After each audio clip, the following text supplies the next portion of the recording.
to sound like. Absolutely. What is your name, good sir? Mario Fitzpatrick. What do you do for a living? I am a social studies teacher at McQueen High School in Reno, Nevada. Who's your favorite student? Willow Valdez.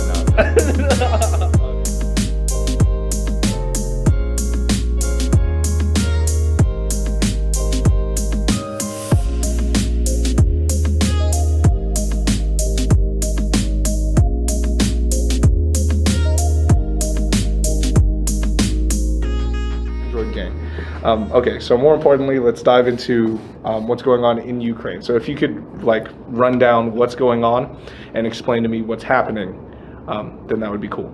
So currently the issue regarding Ukraine is basically Russia is trying to invade or possibly set up a pretext to invade Ukraine. President Putin of Russia, I think, very much wants to rebuild a quasi-Soviet Union that existed for the better part of 50 years, and Russia fell on really hard times after the collapse of the Soviet Union. So when he comes to power, I think he's always had this vision of make Russia great again, if you will. And he's already shown examples of that, right? He invaded Ukraine in 2014 to take back a very strategic, important part of what used to be Ukraine, which is currently controlled by Russia, called the Crimea Peninsula. And the reason why that's really important is it's resource rich, but it also connects to the Black Sea, which is then a way to get to other places in the world via shipping. Okay, so it's like an important place for commerce outside of just being a rich place in and of itself. So I can explain more if you want. Yes, please. Yes, just please. About the context. So that was in 2014, and I think one of the things that's important to know about 2014 is that was also kind of a way for him to test to see what would other countries do, right? Because you have a president who is very much disliked by a lot of the West and took a pretty aggressive action by invading a portion of a sovereign nation. And you're saying that Putin is disliked, right? By, okay, cool. And essentially nobody did anything. They said don't do that, and he did it, and then nothing happened, right? And when I say nothing happened, nothing militarily happened. There were some sanctions put on Russia and things like that, but nothing that really hurts Putin personally. And that's one of the problems when people put sanctions on other countries for actions they don't like, is that it hurts the average person more than it hurts the people in power, because the people in power are shielded from those economic sanctions, and so they hold on to their wealth because their wealth is usually stashed away in shady banks overseas and things like that. And so anyway, this was kind of like a measuring stick, if you will, of how to see what other nations would do when he wanted to do kind of a snatch and grab, if you will. Okay, so that's to say that in 2014, he tested it by invading Ukraine to attain the Crimean Peninsula, right? And nobody does anything, and now he thinks he can do it again because the last time nobody did anything. Right. So why would anybody do anything now? Right. 2014, Barack Obama is still our president, right? Okay, it makes sense that he would wait a while. Oh wow. Okay, so it's been 8 years since that happened. So kind of building off of 2014, if we fast forward to today, what is happening is kind of this ongoing positioning of moving troops into. So let me back up. Sorry. So in 2014, they take Crimea, which is in the southeastern part of Ukraine. But also at the same time, there's another region, I think it's called Donetsk or something like that. I'm not really good in my Ukraine. So, I don't think anyone's but gonna it's hold that against you. basically the very eastern border against Russia. And what happened is these Russians who weren't military, and I'm using air quotes because I know you can't see me, people invaded into eastern Ukraine and have been basically operating there since then. And there's been essentially kind of like a mini battle that is waged ever since between the Ukrainian military and these not Russian military people. Okay, so we're air quoting not Russian here, saying that Russia didn't with air quotes, send in people to Ukraine to begin a war from their own people against the Ukrainian government. So they're just trying to stir the pot, essentially. Okay. And so that's been happening this whole time, back and forth. This fighting has existed, with, ebbs and flows of violence between the Ukrainians and the Russians. And now they've been amassing troops on the border, something like around 100,000. Russia has moved in, and also into Belarus, and Belarus is an ally of Russia, and they're on the northern border of Ukraine, so they're kind of like halfway surrounded almost by this buildup of troops.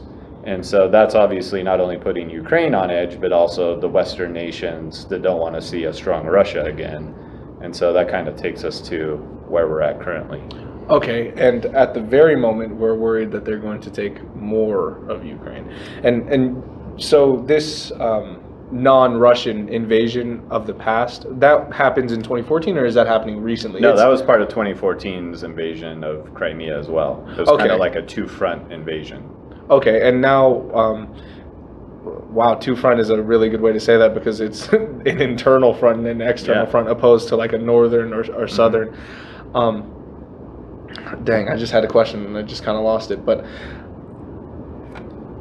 what could that entail if we just keep letting him do this? Because in the same manner, what I'm worried about is, Hitler number 2, right? Is he takes, what is it? I didn't take world history that seriously when I took it, but he like takes that section of whatever country that is, right?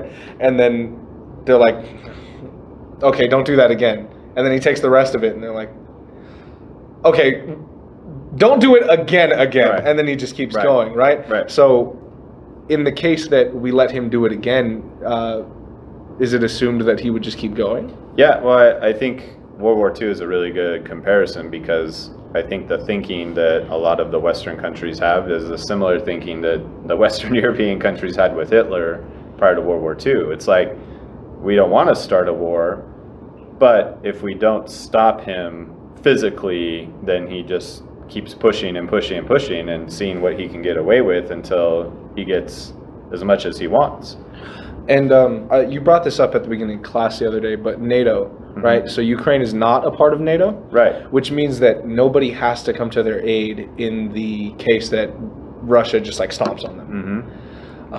Is Ukraine a part of any agreement that would assist them against the Russians? I would imagine, I don't know for a fact, but I know that Ukraine probably has some mutual alliances with maybe some of those other Western or Eastern European countries. But I think Ukraine gets kind of the short end of the stick here, because they're kind of like the chess piece that both sides are fighting over, right? You've got the Ukrainians who just want to be, a sovereign, peaceful nation. And then you've got, the NATO countries who are like the US, Britain, France, Germany, all your key players in Europe. And then you've got the Russians on the other side, and they're both fighting over this country, who are just kind of like, we just kind of want to be able to do whatever we want to do and not be a pawn in both of your struggles for power in Europe.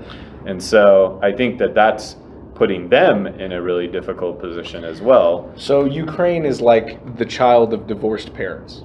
Something like that. Okay, cool. Yeah, and they see the conflict, right, in a kind of a third lens, different than Russia and different than NATO, because the Western powers, they want Ukraine to be a NATO nation because they want to put another ally on the border of Russia to keep them in check.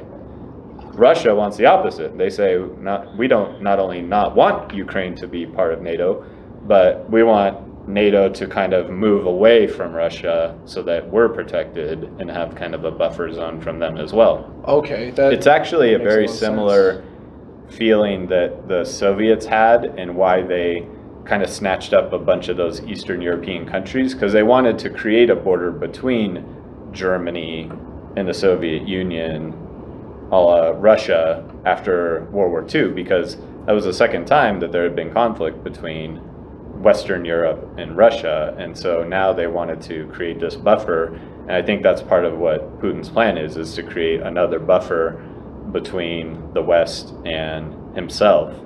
But I think he's also, trying to be more the aggressor and try to get more resources, more people, because the Russian economy is really suffering in the last 20 years. They're not as powerful as they think they are, and they would like to have a lot more wealth and resources in order to build the strength of the country up.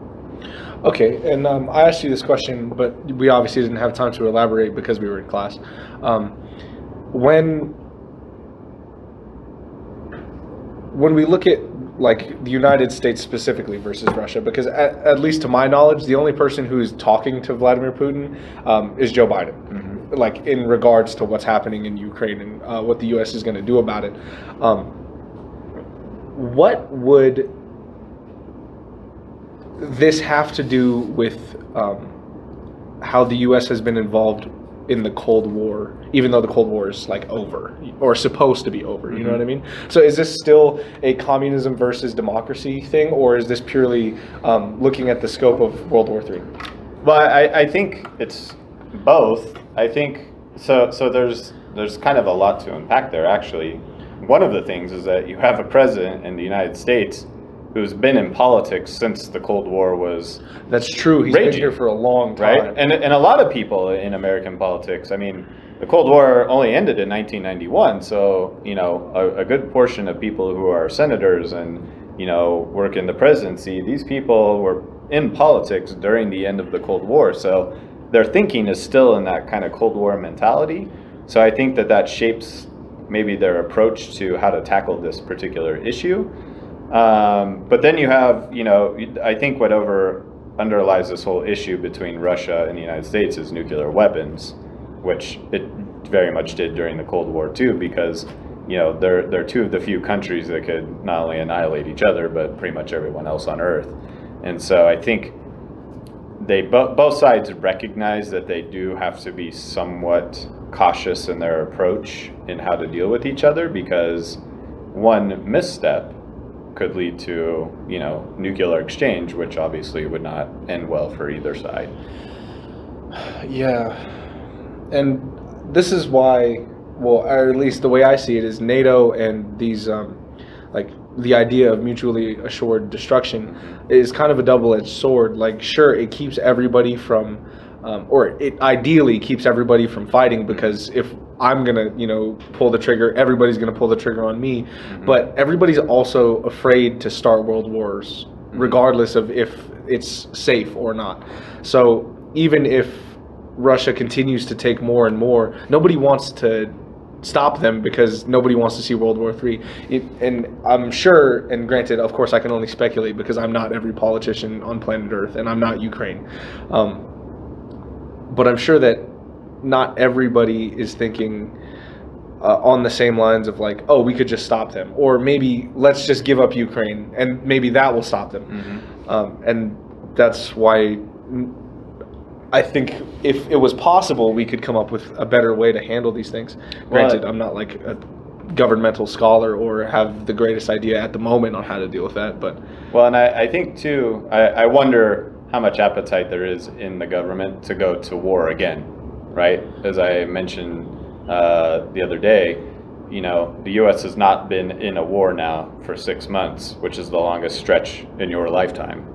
Right? That is true. And I don't know how many Americans are saying, yeah, let's go start another war, because I think that you know, Afghanistan, I think, for a lot of Americans, changed the way that we think about how we fight wars moving forward, because 20 years is a really damn long time to be fighting a war. That really, I mean, that's maybe a whole nother podcast about whether or not we win or lose the war in Afghanistan, but it doesn't end the way that I think a lot of Americans wanted to.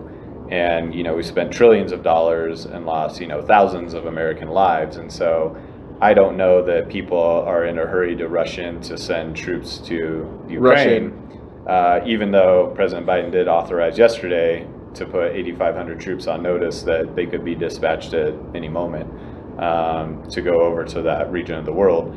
So I think that shapes maybe how our actions move forward. And I think also who is president is also important too, because if you think back to the early 2010s, maybe 2010-ish, when Obama's president, you have another Democrat in office who is telling President Assad in Syria, quit, you know, basically killing your own people, and if you do certain things and you cross the infamous red line, we're going to interact with, we're going to intercede in what you're doing in your country. President Assad gasses his own people by the thousands, and that was across the red line, and Obama did nothing. And so I think it just shows that there wasn't a lot of appetite to engage in another war in another country that doesn't directly involve the United States. Okay, so to play devil's advocate in that case, and I think a lot of people looked at Afghanistan the same way, but why should we care about this war in some tiny little country across the seas? Like, what effect could these Ukrainian developments have on us here in the United States? Well, I think you kind of answered that earlier in the fact that I think there's concern that if you don't stop Putin now, he's just going to keep doing it until he gets even more powerful, and then he's going to be even harder to stop then. It's kind of like Hitler, right? Like, if Hitler gets stopped early on in maybe 1939, you know, by the other countries, maybe there isn't a World War II. Or maybe there still is. We don't know. But I think that's part of the thinking, is that, you know, you have to take a hard stance at some point, otherwise he's just going to keep reaching into the cookie jar and taking whatever he wants out of that. Okay, and I think that's actually a good thing for you to speculate is, as you've taught us in class, is like we prefer presidents who act opposed to presidents who don't act, even if those presidents are making the wrong decisions. And I think that's attuned to this exact situation. Is I would rather our president make a bad decision in this case than not make any decision at all, because then the end game is over. Right. You know, we're out of the game completely if he takes everything. You speculated on a possible alliance with China, which you said it was like completely conspiracy theory. Right. No evidence whatsoever. No evidence whatsoever. Can you dive deeper into this hypothetical? One other thing I will say, just real quick to the last question, though, before I talk about China, is that I think the other reason why America feels obligated to get involved in foreign confrontation since World War II is that we have been the self-appointed global security force, right? In order to promote democracy around the world, you have to have stability and you have to have peace. Otherwise, democracy really struggles to take root. And after World War II, we saw a real need for more democratic nations around the world to avoid autocracy. Well, one of the things that we've seen in the last 10 years is a rise of a lot of autocratic leaders, especially in Eastern Europe. Putin has a lot of friends in places like Poland and Belarus, he's offered aid to Venezuela in their difficult economic situation. He basically prevented the Syrian government from collapsing under the weight of their own revolution by giving them air power to fight the rebels that were fighting against the president. And obviously, Xi of China is an important ally as well. And so I think the United States kind of takes it upon themselves to say, we're going to promote, you know, democracy and security around the world because we think it's best for everybody. Even though it doesn't directly affect us right now, we think that maybe somewhere down the line it could. And so going back to China, I think one of the fears of some experts in the national security field, and again, I have zero evidence to back this up, but I think it is an interesting thing to think about, is that if Putin is really trying a land grab in Eastern Europe, President Xi of China also has some things that he would like to take. One of them, Taiwan, which has been an independent, again, using air quotes, independent nation since their own Chinese Revolution in the 1950s. He would love to take back the island of Taiwan and make it under sole Chinese control. And then he's also, for the last 10 to 15 years, been building artificial islands in the South China Sea, which is also super contentious with the other nations in that region, like China, Vietnam, I think the Philippines. They're all fighting over this what they call the South China Sea, because they all lay claim to different parts of it. And China basically wanted to take over a part of the sea, and it's like, well, how do you take over a part of the sea? Because the sea is supposed to be free. And so what they started doing is building fake islands out there and say, well, we have land right here, so now therefore the water around it we control. Okay, that brings up a good question. And I'm sure a lot of people have asked you this over your history teacher time is, how does the law work out in the water? Gosh, I'm thinking back to like the 18th century is kind of where the premise of the freedom of seas starts. Okay. And so, because, you know, you had piracy and things going on like that, and, you know, who gets to control, you know, all sorts of different resources. And, you know, we see this most often now with like fishing rights, right? Like, who gets to control, you know, fishing? Who gets to fish where? Yeah, fish where, oil. Now that, you know, oil is obviously a big component of our world, you know, oil that is in the seabed, who gets to drill for those things. And so those have been settled through different theories over the last couple of centuries. And I forget the exact mileage, but it's something like 25 miles off the coast. Is all owned by whatever country that coast is. And then everything else is supposed to be freedom of the seas.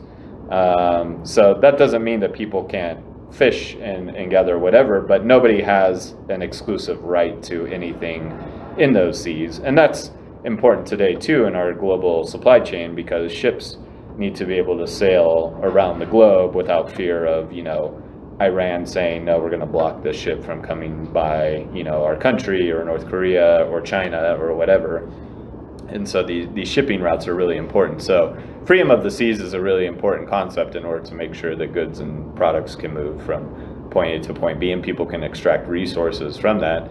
And interesting to note, or at least from my perspective, is something new that has arisen just within the last maybe 5 years, is as global warming has melted the ice in the Arctic, there's now competition over who gets to have access to that. Because if you look at a globe, not a map, but a globe, and you look at it from the top, you will notice that there are a lot of countries that touch the Arctic Circle. And now they're competing over who gets control to possibly oil deposits and mineral deposits that are once unavailable because of ice, that are now easily extractable. That is a crazy thought. And you bring up a important point here, is the idea of supply chain, and that brings me back to Ukraine in my mind. So assuming that something happens in Ukraine and Russia and China team up, the world is so reliant on each other that like the supply chains and the breaking of that would mess up the entire world economy more than it ever has, right? Because never has any country ever been so reliant on, you know, China to make these desks, or Germany to make my cars. And in that context, do you think that maritime law would change after a war of that capacity because of that reason? Or do you think, and on top of that, do you think trade would drastically change in the context of a war of that capacity? Well, to your second question, I think absolutely. And I think that there is a certain level of anxiety that these big players, America, China, Russia, have in going to war with each other, because they are very much, especially the US and China, are very much interdependent on one another financially.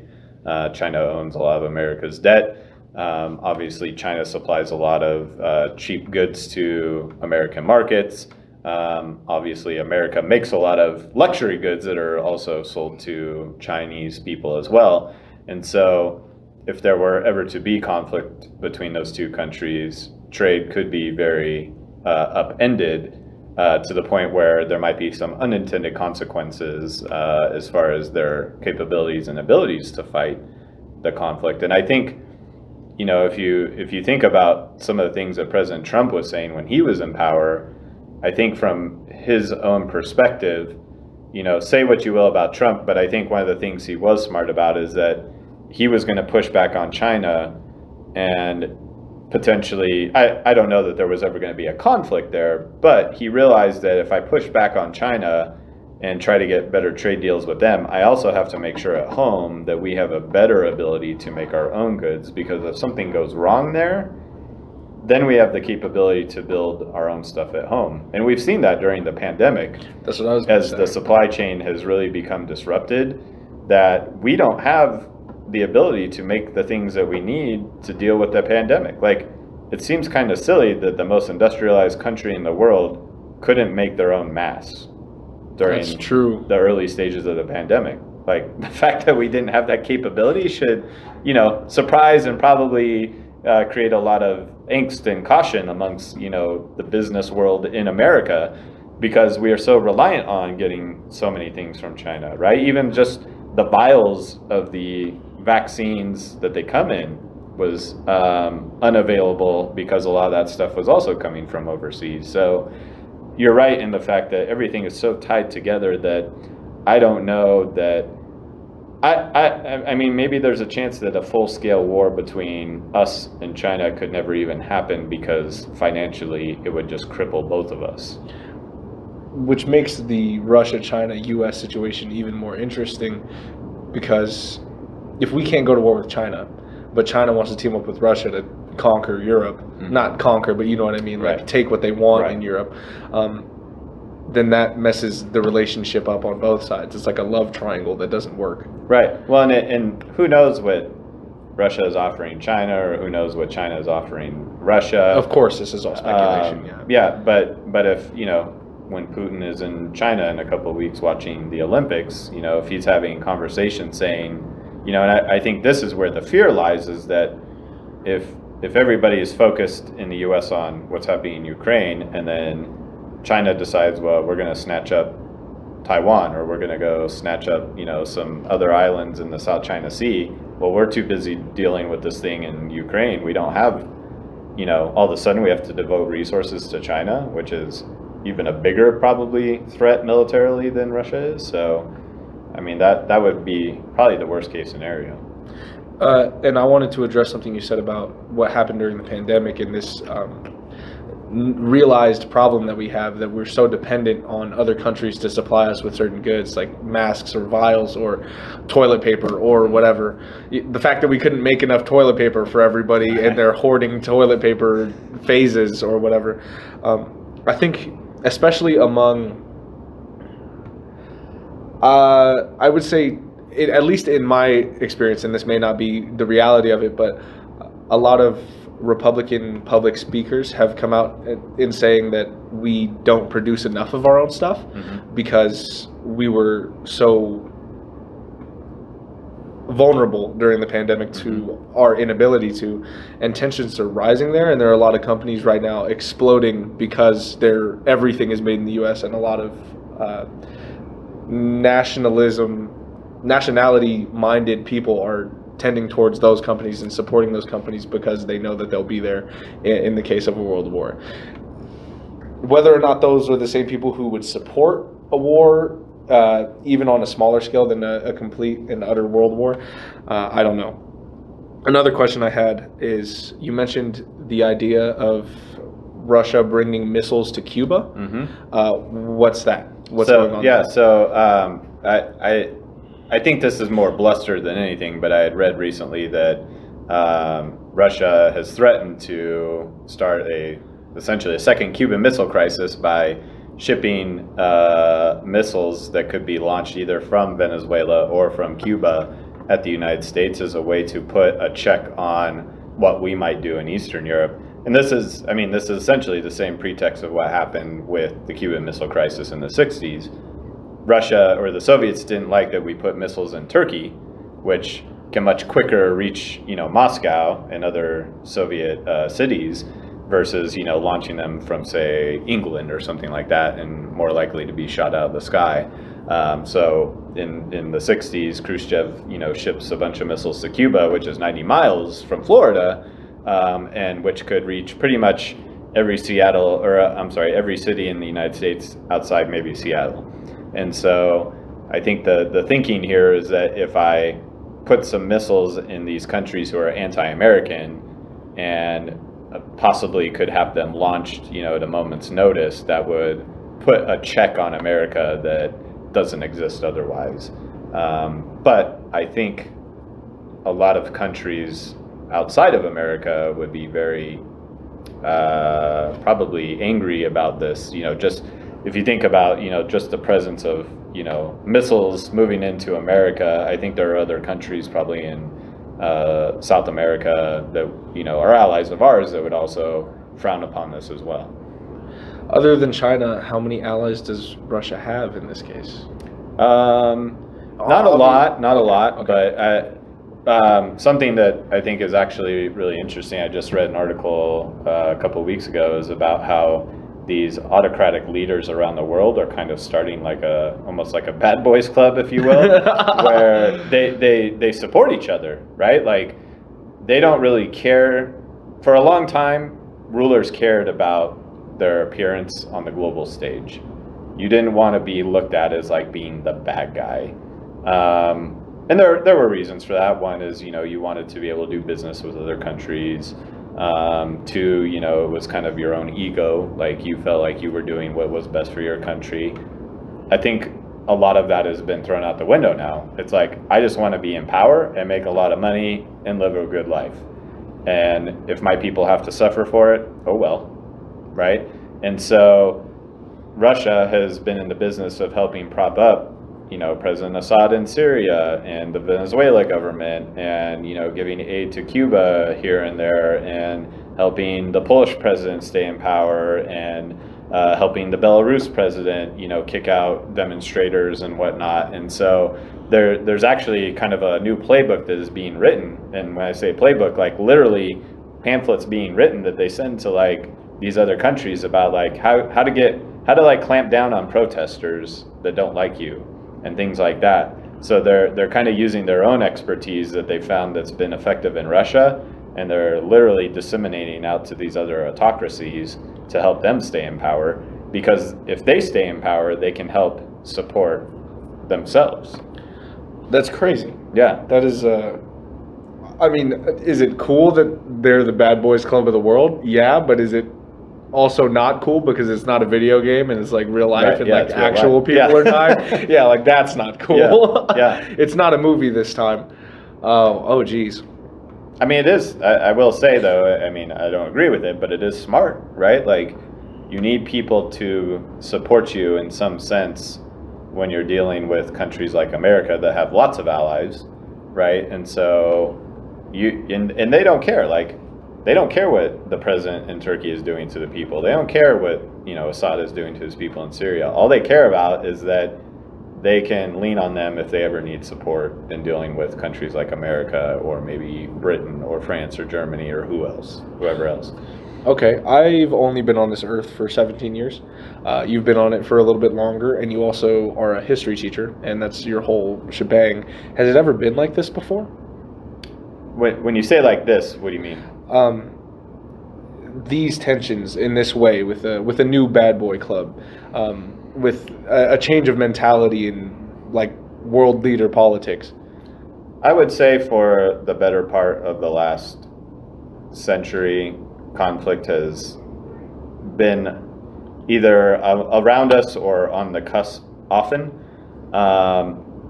I will tell you though that, and I don't mean this to sound anti-American in any way. I think it's more of a necessity that just kind of developed. But I've found that I think, and this is true of a lot of countries, not just America, but I think America knows its role best in the world when there's a boogeyman to fight, right? And in the early 1900s, it was Germany in World War I, right? And then there's, the better part of 10 years of prosperity and then 10 years of depression. Yeah. But then there's another boogeyman in Germany again. And then like almost immediately after that, there's a new boogeyman of the Soviets. And then we have new boogeymen mixed in, like, the North Koreans and, North Vietnam. And then, literally the year that the Cold War officially ends in 1991, there's a new boogeyman in Saddam Hussein, who then, exists all the way up until the invasion of 2003, which overlaps with the invasion of Afghanistan in 2001. And so here we are today, again, 6 months of relative peace, but now Russia has kind of asserted themselves, I think along with China a little bit too, that like they're kind of the new boogeyman that, we have to be on the lookout for to fight against. Yes, the Batman needs his Joker. Yes, yes. Okay. In the past, and especially in those cases, we've even seen American propaganda to its own people to motivate them for war. Do you think in today's world with social media the way it is that we could be subject to American propaganda again? Do you think propaganda works in a country like the United States at this moment? Oh, absolutely. I think what's harder is that it's decentralized now, right? What the American government had the monopoly on in World War I, I guess in any time up until really about 2010-ish, is that they could control a lot of the narrative around how people should feel about conflict. But when social media erupts, right, and we've seen this a lot in the last few years, anybody can put out information about anything. Like you and I could start our own conspiracy theory today if we wanted to, which kind of sounds exciting now that I think about it. But you know, anybody can put out information, and it doesn't have to be accurate. It doesn't have to be legit, and you can get literally in a matter of hours, if not days, millions of people to sign on to what you're saying. And I think it's hard now for governments to control the narrative around how to feel about conflict with other countries, because yes, the president can go out and they can give speeches and they can, you know, give tweets and put videos on social media and the news, but there's always going to be those other people who are going to have the counter narrative to that can reach just as many people as the president can, and that has never happened before until just recently. Okay, and I think that brings up a very important point. In America, and I'm not sure if you're aware of this, but international forces have been moving into our social media sites to try and like stir the pot in the same way that Russia may have sent non-Russians into Ukraine to stir their pot. We have like Russian, well, they're only now finding out that they're Russian agents. Of course, we don't know if they're associated with the government or not, moving into a lot of very radical social media pages and saying absolutely outrageous things about the other side, and then they're moving into the absolute opposite side of the spectrum, getting into social media accounts and then saying absolutely obscene things about the other side. If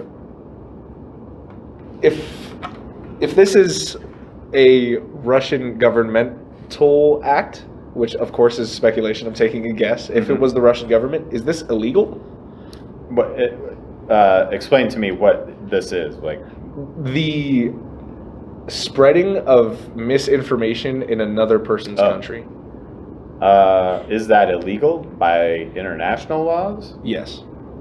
Honestly, I don't know, and I wouldn't even be surprised if there isn't even an international law yet, because this is unprecedented, so new, right? Like technology is evolving right now much faster than the laws are, and so I mean we can't even figure this out within our own country, let alone across the globe. Okay. So I would highly doubt that it's illegal internationally. Now nationally, I think, you know, here in the US we're still trying to catch up to how to, you know, regulate what should be on the internet, what should be on social media, what shouldn't, let alone, you know, foreign actors. And here's the thing though, that this doesn't by any means justify what Russia did, but we've been doing the same damn stuff in other countries for decades. You know, we've been hiring, I mean, come on, in the 1950s, we paid people in Iran to overthrow a democratically elected president in Iran, which, as we know today, has turned around and bit us in the butt. But, you know, we've been interfering in other people's politics for a really long time. So it's, again, I'm not saying that to justify the actions of Russia, but it's kind of like, you know, both sides are playing this game for a really long time. So I think we kind of have to take it with a grain of salt to a certain extent. Okay, and I want to ask you a larger question, a question that isn't necessarily based on specifics and evidence, but would you say that this technical evolution being quicker than law, is that a blessing or a burden? Well, I guess it depends on, you know, how it's helping you or hurting you. You know, you personally, what is your opinion? Well, I mean, I think it's great personally, just because, you know, it's really easy to stay in contact with people that, you know, live around the country or even the world that normally you would have no idea what's going on in their lives. But I think that there are there's always two sides to every coin. I think with social media, I think we're starting to see maybe some more bad things happen rather than good things. I mean, I think it's, an easy, social media and the internet has been used to do some really terrible things to some really innocent people, and we haven't figured out how to stop that at all.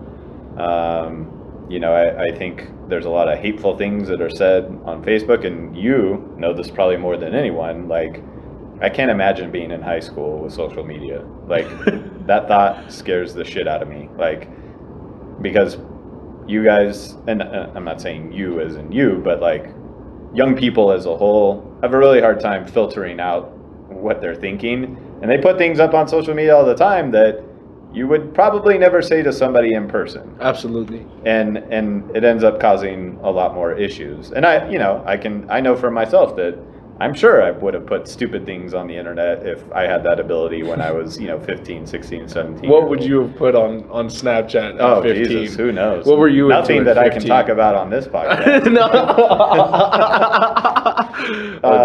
Yeah, it would have been bad, but I think I do think that there are good things that come out of it. I think, politically speaking, I think people have access to more information to make more informed decisions about their own lives than ever before.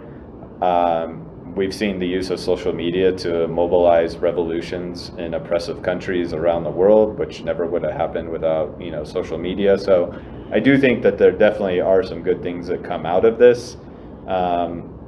I just think that, like anything else in the world, moderation is key, and you have to find a balance between the good and the bad to make it work for the most people the best.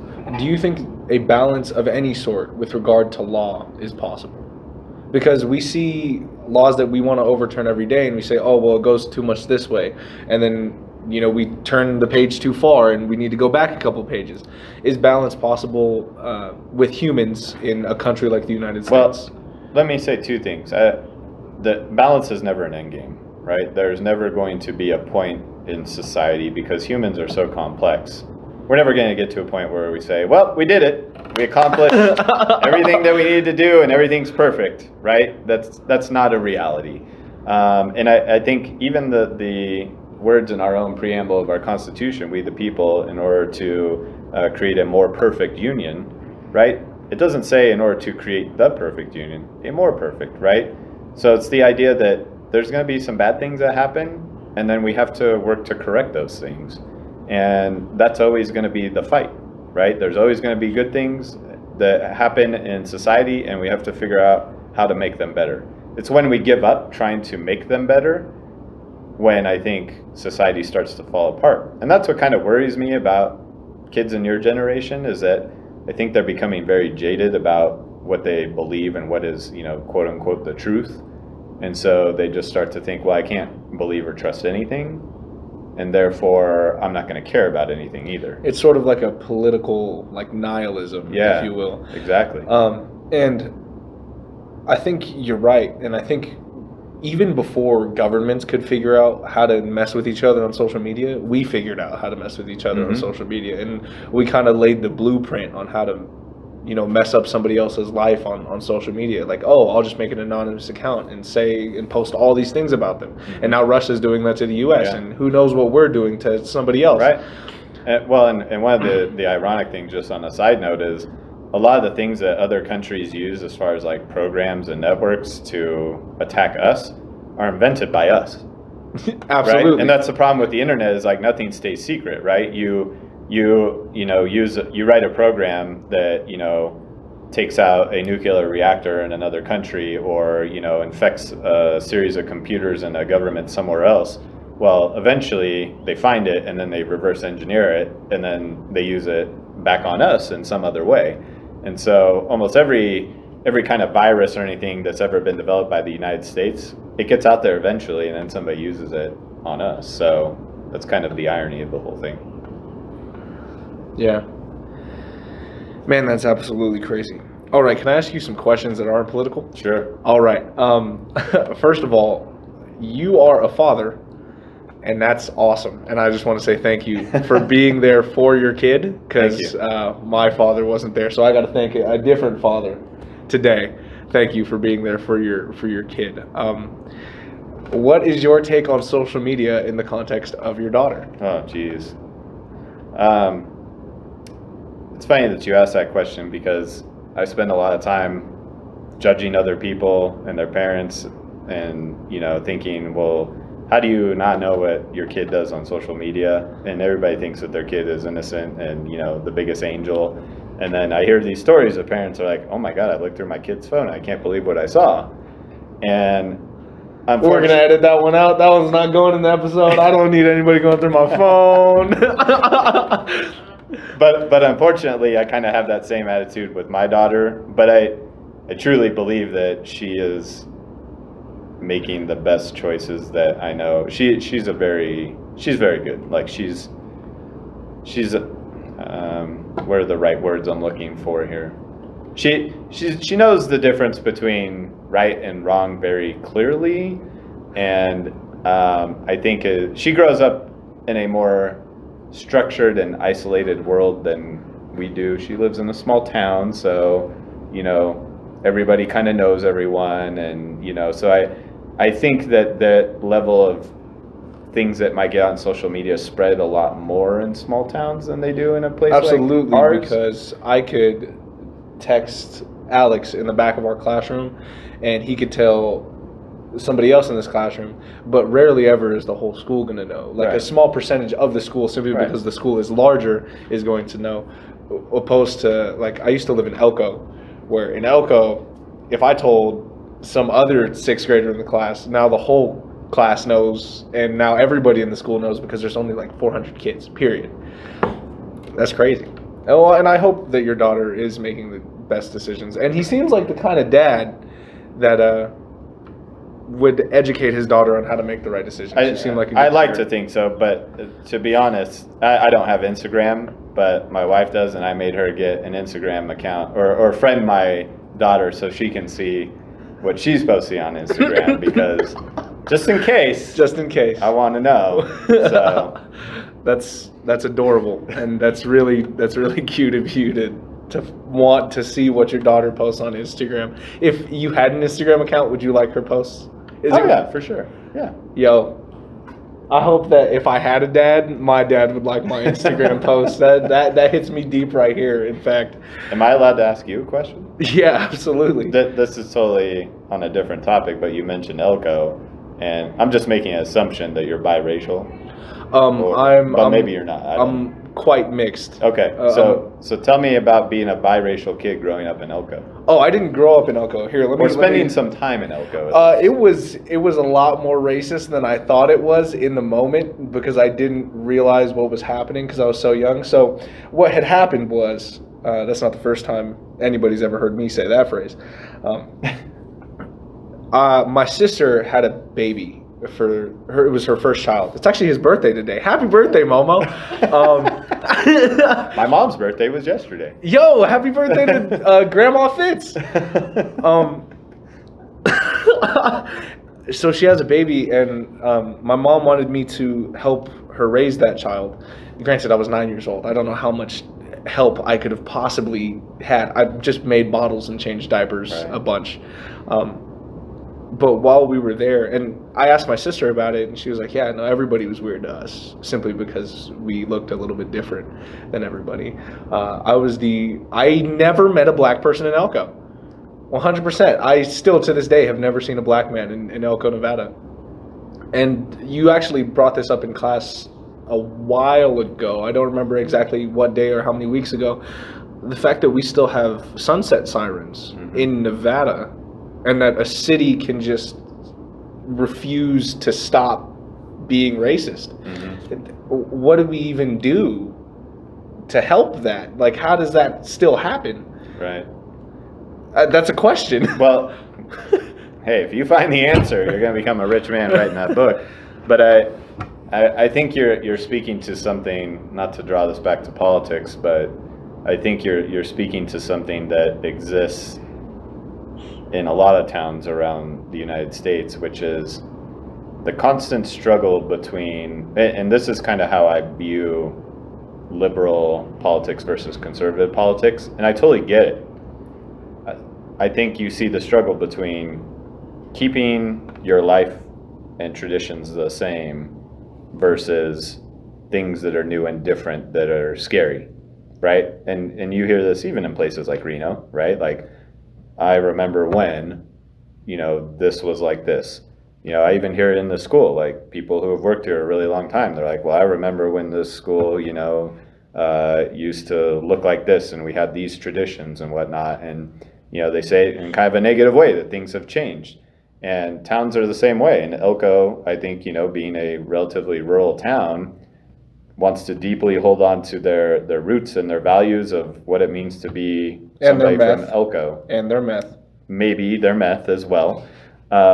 Which is not unique to Elko. Like, Absolutely. Every town has a drug problem of some sort, but I think when they see people who look or speak different than them, they see that as a threat on their way of life and their values, and then that's when you start to see the things that they don't want to change.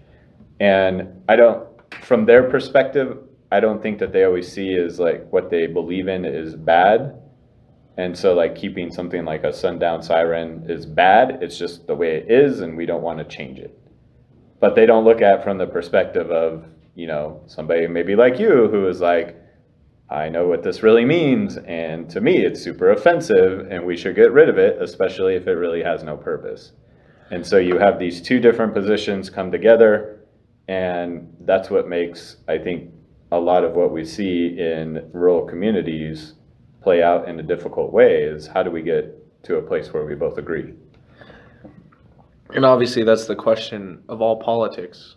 And right. I think an important point that you bring up here when you recognize the politics as separate things, you didn't just say like what it means to be conservative or what it means to be liberal. You said like conservative politics versus liberal politics. And I think they both have their strengths and weaknesses. And I think it is a failure of the educational system where we just learn like what happens on the right and what happens on the left. And I also think it's a failure of the media right now to not recognize things as liberal or as conservative, but instead using those things as titles, and not explaining what they really mean. Liberalism is vulnerable simply because if you don't completely understand something, then adopting it can be bad. But then also, if you already have something and you don't know that it's bad yet, then that's a problem, and that's the vulnerability of conservatism or conservationism, not conservationism, conservatism. Yeah. Funny word. And I think that that's something that should be clarified. So thank you for bringing it up so that I could clarify it. Absolutely. And you make an interesting point, again, when you bring up the fact that I could be offended by a sundown siren. I don't think I'm a person who often gets offended at things. I just don't understand. I do understand how you could think that a sundown siren isn't bad, but I don't see how you can live in a town like that and think that it's not good and not push to change it. Like, I don't understand how you can be so unified as a community. And maybe that's because of a lack of education within those cities. That's probably what it is these people never learn that these sundown sirens aren't a good thing and that they have no purpose, serve no purpose, and that they should be changed. Well, and rather than maybe saying it's a lack of education, I think it's a lack of experience. Okay. And something that I actually heard on a podcast recently was two people debating about individualism and conservatism. And the guy who is in the camp of, conservative views was saying that a big part of why people identify as conservative is about tradition, right? And so to them, their history and their traditions are really important. But what changes that is experience, right? And the reason why we tend to see a lot of big cities be more liberal in their politics and their views is that they're interacting with a lot of different people who are different than them. And so their experience tends to be different. I see what you're saying, because in a place like, even in Reno, in comparison to Elko at least, you can go to different schools with different people in them. And then when you end up meeting those people from different neighborhoods, you hear their experience and you think, and I like to believe that humans are naturally empathetic, at least to a certain age or maybe to a certain point of senilism, to where they can understand how somebody else feels and incorporate that into their own feelings. But in a place like Elko, where everybody goes to the same elementary school and then goes to the same middle school and then goes to the same high school, they all have the same experience. And maybe never go to college and then live there. Yeah, and then never leave. And never leave. And then, you know, maybe they've never even interacted with a black person in their entire life. And then a black family moves to town and people are like, this is weird, right? And it's not because they're necessarily been educated to be racist. It's just that they haven't experienced meeting and talking and, you know, getting to know people who are different than them. And so it's not done purposely. It's just done because that's been their experience. And I would say that the same is true the other way. If you come from a city where you interact with people that are different than you all the time, and then you move to a place like in Elko that is very much monolithic and everybody thinks and believes the same, like you're going to have a tough time adjusting to that because you're like, everybody just thinks and does the same or similar things. That's weird to me, right? And so maybe to you, you're standoffish to them because you're like, I don't understand why everybody's the same. Wow. That makes a lot of sense. That makes a bunch of sense. I don't think we have any more time on this podcast episode, but that's completely fine. It's been wonderful talking with you. This is a wonderful thing. We should do this often. Yeah. I definitely think I was struggling in the first half of this, but the second half I was all right. I think you asked good questions all the way around. Thank you. Anyways, this was wonderful. This has been episode 24 of the Mixed Wash podcast. Cool.